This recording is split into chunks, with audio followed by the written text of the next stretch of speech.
नमस्कार, उत्तराखंड समाचार में आपका स्वागत है। मैं देवेंद्र प्रसाद। सबसे पहले मुख्य समाचार। राज्य में आज कोरोना के 24 नए मामले मिले। 493 पहुंची मरीजों की संख्या। 407 हुए एक्टिव मामले।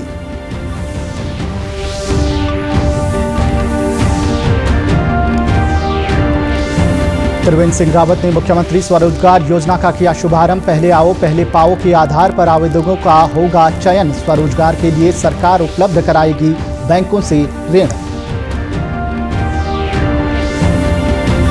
नैनीताल हाईकोर्ट ने ग्रामीण इलाकों में क्वारंटीन सेंटर की व्यवस्था जांचने के दिए निर्देश। स्वास्थ्य सचिव ने क्वारंटीन सेंटरों में आवश्यक सुविधाएं सुनिश्चित कराने के दिए आदेश। और सोशल मीडिया पर चल रही वनाग्नि की खबरों को मुख्यमंत्री ने बताया फर्जी। कहा, राज्य को बदनाम करने की हो रही है साजिश। डीजी लॉ एंड ऑर्डर ने फर्जी खबरों पर कानूनी कार्रवाई को चेताया। अब खबरें विस्तार से। लगातार घर आ रहे प्रवासियों में कोरोना के मामले तेजी से बढ़ रहे हैं। दोपहर में जारी हेल्थ बुलेटिन के अनुसार आज भी 24 नए मामले सामने आए हैं। राज्य में अब कोरोना मरीजों की संख्या बढ़कर 493 पहुंच गई है। प्रदेश में अब एक्टिव केस की संख्या 407 है, जबकि 79 मरीज स्वस्थ होकर घर पहुंच चुके हैं। आज 1068 सैंपल टेस्ट जांच के लिए भेजे गए। प्रशासन के अनुसार राज्य में 26 कंटेनमेंट जोन बनाए गए हैं, जिनमें सर्वाधिक हरिद्वार में 15, देहरादून में 6, उधम सिंह नगर में 4 और पौड़ी में 1 कंटेनमेंट जोन शामिल है। देहरादून में प्रेम बट्टा गली, संतोवाली घाटी और डी ब्लॉक सिंचाई विभाग, ऋषिकेश में परियोजना खंड नगर निगम, हरिद्वार में Jasvinder enclave Bhagirathi ward number 1, Alawalpur Laksar और पौड़ी जिले में पाबो ब्लॉक के पिपली गांव को कंटेनमेंट जोन घोषित किया गया है। मुख्यमंत्री त्रिवेंद्र सिंह रावत ने आज सचिवालय में मुख्यमंत्री स्वरोजगार योजना का शुभारंभ किया। इस अवसर पर मुख्यमंत्री ने अधिकारियों को कहा कि इस योजना की जानकारी गांव-गांव तक पहुंचाई जाए, जिससे कि युवा इस योजना का लाभ उठा सके। मुख्यमंत्री ने कहा कि ये योजना राज्य के उद्यमशील युवाओं और कोविड-19 के कारण उत्तराखंड वापस लौटे लोगों को स्वरोजगार के अवसर उपलब्ध कराने के उद्देश्य से शुरू की गई है। उन्होंने कहा कि इससे कुशल और अकुशल हस्तशिल्पी और बेरोजगार युवा खुद के व्यवसाय के लिए प्रोत्साहित होंगे। इस योजना के तहत राष्ट्रीयकृत बैंकों, अनुसूचित वाणिज्यिक बैंकों और सहकारी बैंकों के माध्यम से ऋण सुविधा उपलब्ध कराई जाएगी। इस योजना में एमएसएमई नीति के तहत लाभ लिया जा सकता है। मुख्यमंत्री ने बताया कि इस योजना के अंतर्गत आवेदक की आयु कम से कम 18 वर्ष होनी चाहिए। शैक्षिक योग्यता की बाध्यता नहीं है। योजना के अंतर्गत उद्योग, सेवा एवं व्यवसाय क्षेत्र में वित्त पोषण सुविधा उपलब्ध कराई जाएगी। लाभार्थियों का चयन अधिक आवेदन प्राप्त होने पर प्रोजेक्ट वायबिलिटी को देखते हुए पहले आओ पहले पाओ के आधार पर किया जाएगा। आवेदक महाप्रबंधक एवं जिला उद्योग केंद्रों में ऑनलाइन एवं मैनुअल आवेदन कर सकते हैं। नैनीताल हाईकोर्ट के न्यायमूर्ति सुधांशु धुलिया और न्यायमूर्ति रविंद्र मैठाणी की खंडपीठ ने ग्रामीण इलाकों में स्थित क्वारंटीन सेंटरों की व्यवस्था जांचने के निर्देश दिए हैं। एक जनहित याचिका पर सुनवाई करते हुए हाईकोर्ट की खंडपीठ ने ये आदेश दिया है। आदेश में हाईकोर्ट ने सचिव जिला विधिक सहायता प्राधिकरण नैनीताल, उधम सिंह नगर, देहरादून और हरिद्वार को निर्देश दिया है, जिसमें वे जिलों के क्वारंटीन सेंटरों की व्यवस्थाओं का निरीक्षण खुद जाकर करेंगे और 3 दिन के भीतर सेंटरों की साफ सफाई, भोजन और मूलभूत सुविधाओं के संबंध में विस्तृत रिपोर्ट प्रेषित करेंगे। राज्य के चिकित्सा एवं स्वास्थ्य विभाग के सचिव अमित नेगी ने वीडियो कॉन्फ्रेंसिंग के माध्यम से शासन के वरिष्ठ अधिकारियों और जिलाधिकारियों के साथ वार्ता की। इस दौरान उन्होंने कोविड-19 के प्रभाव और स्थिति की समीक्षा की। स्वास्थ्य सचिव ने कहा कि कोविड-19 से बचाव कार्यों के लिए धन की कोई कमी नहीं है। एसडीआरएफ, मुख्यमंत्री राहत कोष के साथ ही जिला योजना से भी जिलों को पर्याप्त धनराशि उपलब्ध कराई जा रही है। उन्होंने क्वारंटीन फैसिलिटी में सारी आवश्यक सुविधाएं और व्यवस्थाएं सुनिश्चित करने के निर्देश भी दिए। सचिव ने कहा कि यहां रोके जाने वाले लोगों को जरूरी चीजों की कमी नहीं होनी चाहिए। उन्होंने नई व्यवस्था के तहत जिलों में क्वारंटीन सेंटरों की मॉनिटरिंग के लिए एडीएम स्तर के अधिकारी को नोडल बनाने के भी निर्देश दिए। सचिव कार्मिकों की आवश्यकता पड़ने पर आउटसोर्सिंग के माध्यम से व्यवस्था करने को कहा। मुख्यमंत्री त्रिवेंद्र सिंह रावत ने सोशल मीडिया पर चल रही जंगलों में आग की घटनाओं को फर्जी बताते हुए उन पर आपत्ति जताई है। उनके अनुसार कुछ पर्यावरण प्रेमियों ने बिना सच्चाई जाने ही इस तरीके की खबरों को जाने अनजाने में आगे बढ़ाया है। उन्होंने कहा कि प्रदेश में इस साल काफी कम आग लगने की घटनाएं हुई हैं। मुख्यमंत्री ने कहा कि अफवाह फैलाने वाले लोगों पर वन विभाग उचित कार्रवाई करेगा। कहीं ना कहीं इसमें कोई साजिश नज़र आती है, क्योंकि इसमें जो फोटो अपलोड की गई हैं वो विदेशों की हैं, उत्तराखंड की हैं ही नहीं। और ऐसे ही षड्यंत्र पिछले साल भी हुआ था, जब जो पशु भारत में हैं ही नहीं उनको जला हुआ दिखाया गया। तो एक ये षड्यंत्र भी हो सकता है, लेकिन मैं तमाम जो पर्यावरण प्रेमी हैं जिनका उत्तराखंड से विशेष प्रेम है उनसे कहना चाहता हूँ कि इस तरह की अफवाहों में ना आएँ। इस बार प्रकृति की कृपा से, प्रकृति माता की कृपा कहना चाहिए कि काफ़ी कम इस बार आगजनी हुई है।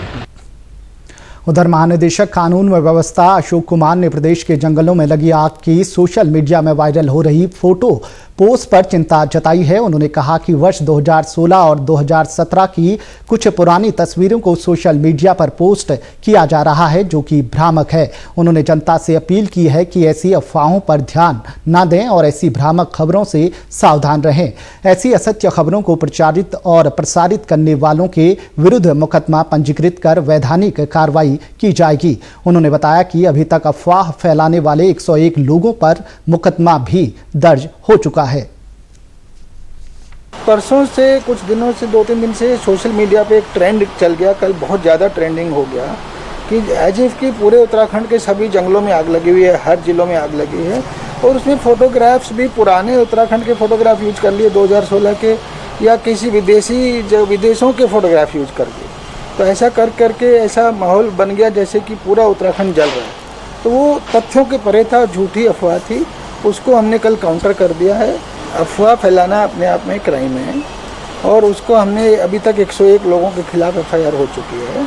बाकी कई बारी क्या है, एक किसी ने अफवाह किसने जनरेट की और किसने आगे उसमें किसका क्या रोल है, वो सब विवेचना का विषय होता है। वो विवेचना डिसाइड करती है कि इसमें कौन अभियुक्त बनता है, कौन नहीं बनता। प्रदेश में प्रवासियों को लाने का सिलसिला लगातार जारी है। महानिदेशक कानून व व्यवस्था अशोक कुमार ने बताया कि अभी तक 1,80,000 के करीब प्रवासी राज्य में आ चुके हैं। रजिस्ट्रेशन के अनुसार अब ज्यादा लोग नहीं बचे हैं जिन्हें लाया जाना है। वहीं कुछ लोगों ने अब उत्तराखंड आने का इरादा बदल दिया है, क्योंकि लॉकडाउन में मिल रही छूट के बाद अब उन्हें वहीं रोजगार मिलने लगा है। उत्तराखंड में जो प्रवासी है अभी तक के आंकड़ों से 1,80,000 के करीब आ चुका है और अब बहुत ज़्यादा बचा नहीं है। अभी हमारी कुछ बात भी हुई, जिन्होंने रजिस्टर भी कराया वो सारे लोग आने के अब इच्छुक नहीं हैं। कुछ लोग क्वारंटाइन को देख करके अवॉइड कर रहे हैं और कुछ लोग हो सकता है कि जब से खुला है हो सकता है उनको काम मिल गया हो, बट ये काम लगभग पूरा हो चुका है। मुझे लगता है और 10% ही लोग बचा होगा। एक तरफ उत्तराखंड में प्रवासी नागरिकों के लौटने का क्रम जारी है, तो वहीं राज्य से प्रवासी मजदूर और कामगार लोग अपने परिवारों के साथ अपने राज्यों में लौट रहे हैं। पुलिस प्रशासन इन प्रवासी मजदूरों की व्यवस्था बनाकर इन्हें देहरादून के लिए गाड़ी उपलब्ध करा रहा है, जिसके बाद देहरादून रेलवे स्टेशन से आज दोपहर 1 बजे श्रमिक विशेष ट्रेन से बिहार के अररिया के लिए मजदूर रवाना किए गए। इस दौरान घर जाने की खुशी इनके चेहरे पर साफ दिखाई दी। उधर देहरादून रेलवे स्टेशन पर रिजर्वेशन करवाने के साथ ही रिजर्वेशन कैंसिल करवाने के लिए 2 काउंटर सुबह 8 बजे से रात के 8 बजे तक सुचारू रूप से काम कर रहे हैं। नॉर्थर्न रेलवे के स्टेशन डायरेक्टर गणेश चंद्र ठाकुर ने बताया कि रेलवे के पास पर्याप्त कैश उपलब्ध है। साथ ही बताया कि आज दोपहर 2 बजे पहली शिफ्ट तक 187 टिकट कैंसिल करवाए गए हैं, जबकि 2,47,675 रुपये का भुगतान किया गया है। स्टेशन पे जो है वो रिजर्वेशन हो भी रही है और कैंसिल भी करवाई जा रही है। इसके लिए हमारे 2 काउंटर जो हैं वो सुबह 8 बजे से लेके रात के 8 बजे तक लगातार खुल रहे हैं और लगातार इनमें जो है वो टिकटिंग भी हो रही है और कैंसिलेशन भी चल रही है। जो भी कमियां थी वो कल दुरुस्त कर ली है। मंडल से हमें जो है पर्याप्त कैश मिल चुका है, तो अब इस तरह की कोई दिक्कत नहीं आ रही है। आज लगभग दोपहर जो प्रथम शिफ्ट है 2 बजे तक, वहाँ तक जो है लगभग 2.5 लाख के आसपास जो है वो रिफंड हो चुका है। 28 मई को विश्व माहवारी स्वच्छता दिवस के रूप में मनाया जाता है। इसका मुख्य उद्देश्य समाज में फैली मासिक धर्म संबंधी गलत भ्रांतियों को दूर करने के साथ ही महिलाओं और किशोरियों को इसकी सही जानकारी देना है। इसी के तहत हरिद्वार में एक सामाजिक ट्रस्ट द्वारा स्वच्छता की मुहिम आगे बढ़ाते हुए महिलाओं को सैनिटरी पैड और साबुन का वितरण किया गया। मैं नारी हूं स्वच्छता से स्वास्थ्य मिशन के तहत अर्चना योगी ने महिलाओं को माहवारी के दौरान बरती जाने वाली सावधानियां बताई। यहाँ बस्ती में रहने वाली महिलाएं जिन्हें स्वास्थ्य और स्वच्छता के विषय में कोई जानकारी नहीं थी, तो हमने इन लोगों को किस तरह से अपनी साफ सफाई रख के अपने स्वास्थ्य को बेहतर बना सकती हैं इस विषय में जानकारी दी। साथ ही जो उनके स्वच्छता से संबंधित आवश्यक वस्तुएं हैं जैसे पैड्स हो गए, साबुन हो गए, इन सब चीज़ों का वितरण हम वैसे काफ़ी समय से कर रहे हैं, तो आज इस उपलक्ष्य में हमने एक बार फिर से इस प्रकार का वितरण किया। वहीं योगी रजनीश ने बताया कि लॉकडाउन के दौरान महिलाओं को हो रही परेशानी को देखते हुए ट्रस्ट उनकी हर संभव मदद कर रहा है। आज वर्ल्ड जो महिलाओं का माहवारी दिवस है, तो उसको लेकर के ये जो दिवस मना रहे हैं उसी प्रकल्प को लेकर के आज ये कार्यक्रम किया गया है संस्था द्वारा। वर्ल्ड मेंस्ट्रुअल हाइजीनिक डे पर संस्था द्वारा आज ये बजरीवाला बस्ती में महिलाओं को सैनिटरी पैड्स और स्वच्छता के लिए साबुन उपलब्ध कराए गए हैं, जिनके माध्यम से महिलाओं को समझाया भी गया है कि कार्यक्रम संयोजक अर्चना जी ने समझाया है कि किस प्रकार से महिलाएं अपने आप को शुद्ध रख सकती हैं और स्वस्थ रख सकती हैं। स्वच्छता से ही क्योंकि स्वास्थ्य की प्राप्ति महिलाओं को हो सकती है। प्रदेश में आज दोपहर बाद पहाड़ी इलाकों में मौसम बदला सा नजर आया। यहां कई इलाकों में तेज गर्जना के साथ बारिश हुई, जिसमें लोगों को गर्मी से कुछ राहत मिली। प्राप्त जानकारी के अनुसार गढ़वाल मंडल के चमोली, श्रीनगर, नई टिहरी, यमुनोत्री धाम सहित कई इलाकों में बारिश हुई है। वहीं कुमाऊं मंडल में अल्मोड़ा, चंपावत, द्वाराहाट, कपकोट में बारिश होने से मौसम सुहावना हो गया है। चमोली जिले में ऊंचाई वाले इलाकों में बारिश के साथ ही हल्की बर्फबारी हुई है और पौड़ी में तेज हवाओं और गरज के साथ झमाझम बारिश होने की खबर है। वहीं बागेश्वर में ओलावृष्टि, अल्मोड़ा और चंपावत में गरज के साथ बारिश होने से आलू उत्पादक खुश नजर आ रहे हैं। कोटद्वार और हरिद्वार में चटक धूप देखने को मिली है। मौसम विज्ञान केंद्र देहरादून के अनुसार आज प्रदेश में कहीं कहीं ओलावृष्टि और आकाशीय बिजली चमकने की संभावना है। वहीं मैदानी क्षेत्रों में कहीं कहीं गर्जन के साथ झक्कड़ चलने की चेतावनी भी जारी की गई है।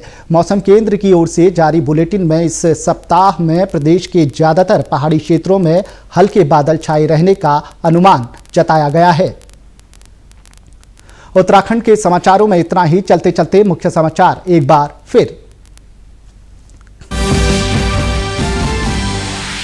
राज्य में आज कोरोना के 24 नए मामले मिले। 493 पहुंची मरीजों की संख्या। 407 हुए एक्टिव मामले।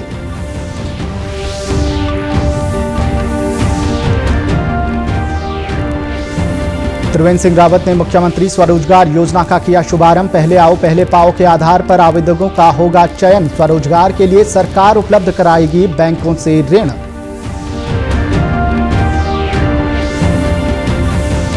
नैनीताल हाईकोर्ट ने ग्रामीण इलाकों में क्वारंटीन सेंटरों की व्यवस्था जांचने के दिए निर्देश। स्वास्थ्य सचिव ने क्वारंटीन सेंटरों में आवश्यक सुविधाएं सुनिश्चित कराने के दिए आदेश।